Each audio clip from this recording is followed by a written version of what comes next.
BNP চায় একটি সমন্ত্রিত জাতি, যেখানে ভিন্ন মত থাকবে কিন্তু বিভাজন নয়। দলটির মহাসচিব মির্জা ফখরুল ইসলাম আলমগীর বলেছেন, আমরা একটি রেইনবো নেশন গড়তে চাই। ভিন্ন মত থাকবে, তবুও সবাইকে নিয়েই একসাথে এগিয়ে যেতে চাই। গত সোমবার একটি রাজনৈতিক সভায় তিনি এই মন্তব্য করেন।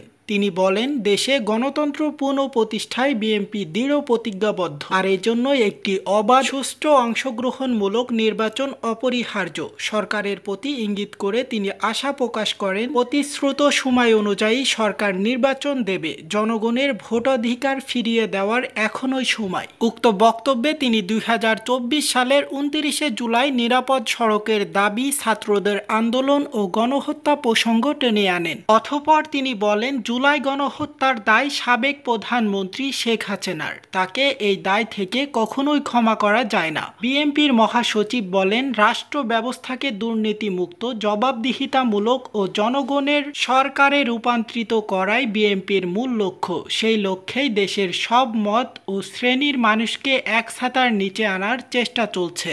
সো হেই বন্ধুরা, আপনারা দেখছেন এইচএ গ্লোবাল নিউজ, সাথে আছে আমি হুসাইন আহমেদ। সকল আপডেট পেতে আমাদের সাথেই থাকুন। সকলকে অনেক অনেক ধন্যবাদ।